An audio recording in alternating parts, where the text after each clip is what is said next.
Hello everyone, আজকের ভিডিওটা start হচ্ছে একটু রান্না দিয়ে। একদম লাল লাল ঝাল ঝাল মাটন, যেটা বিভিন্ন ফুড ব্লগাররা বলে থাকে।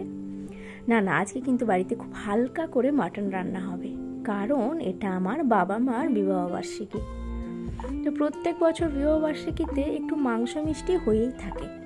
তো এই বছর মায়ের শরীরটা খারাপ যাচ্ছে, আর এখানে বানাতে দিয়েছি খুব অল্প করে, মানে ছোট্ট সাইজের একটা কেক। তাও হবে না করেই হচ্ছে, মানে শেষের দিকে করব কি করব না ভাবছিলাম। তো কেকটা ফাইনাল দেখুন আমার রেডি হয়ে গেছে। আর আজকে বানিয়েছিলাম আম কেক।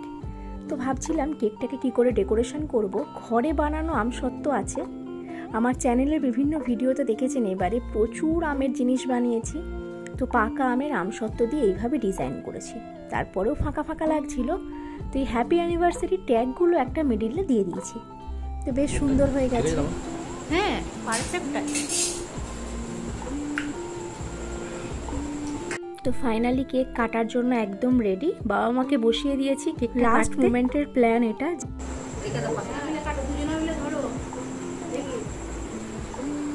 ছবিও নিয়ে নেবে। এখানটা এটা নিতে হবে না, ওইখানটা। বাবা কেক কাটছে তো, দেখি তো।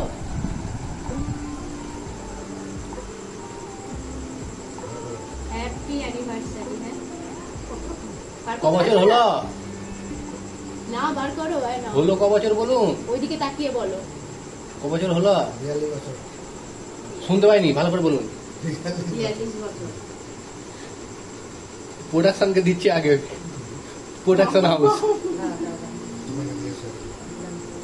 প্রোডাকশন ডিপার্টমেন্ট, তার ওভারহেড।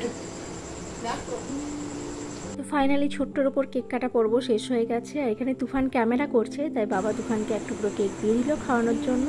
কেকটা কেমন হয়েছে বলো? হ্যাঁ, ভালো হয়েছে তো? স্পঞ্জি দেখি, খাইয়ে দিতে হবে। দাও দাও, কেকটা কেমন হয়েছে বলো? দেখেছো, বিয়েতেও চিৎকার করেছে, বিবাহ বার্ষিকীতেও চিৎকার করছে। দারুণ হয়েছে কেকটা। না, আমি একটু খাইয়ে দিই। দাঁড়া,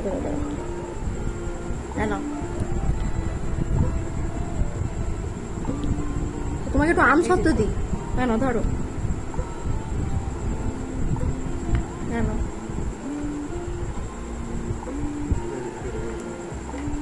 দেখি। তো এবারে খেতে বসবো, তার আগে বাবা আমার একটা ছবি তুলে নিয়েছি। বাবা তো রেডি হতেই চাইছিল না, তো যাই হোক চেয়ারে বসে দু একটা ছবি নিয়ে নিলাম। তো এরপরে ডিনারের পালা। একদম সিম্পল মাটন ঝোল আর ভাত, আর কিচ্ছু নেই।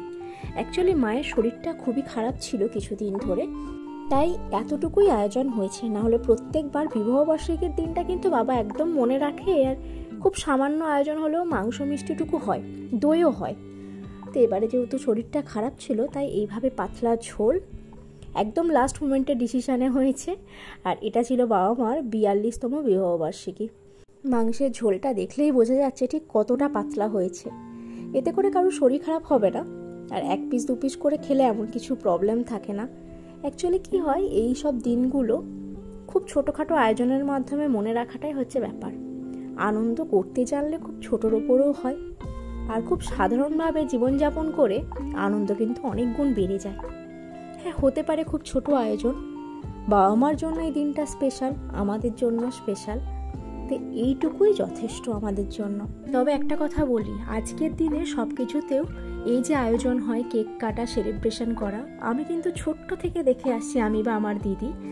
বাবা কিন্তু প্রত্যেক বছর বিবাহবার্ষিকী সেলিব্রেট করে। হ্যাঁ, তখন কিন্তু এখনকার মতো কেক ছিল না, কিন্তু মাংস মিষ্টি দিয়ে সেলিব্রেট কিন্তু আমাদের বরাবর হতো। এটার কোনোদিন কোনো বিকল্প নেই। এমনকি বাবাকে ছোট থেকে দেখে এসেছি, মাকে গিফটও দিত কিছু না কিছু। নিদেন পক্ষে কিছু না থাকলে 100 টাকাও হলেও দিত। বাবা আর তুফান আগে খেতে বসে পড়েছে, তারপর আমাদের পালা। একটুখানি না খেয়ে বলে দিলে ঝোলটা সেই তখনকার মতো গ্রেভির মতো ভালো লাগছে না, আলাদা হয়ে গেছে। পাতলা ঝোল হিসেবে ঠিক আছে, তখনকার সেটা ছিল রুটির সাথে খাওয়ার মতো। খাও খেয়ে নাও। এবার আমাদেরও খেয়ে নেওয়ার পালা। পটল ভাজার মাংসের ঝোল দিয়ে ডিনার। তো খেয়ে নিই। আজকের ভিডিওটা কেমন লাগলো অবশ্যই জানাবেন। তো এই দিনটা যেন আমাদের জীবনে বারবার আসে, বাবা মা যেন সুস্থ থাকে, ব্যাস এইটুকুই চাই।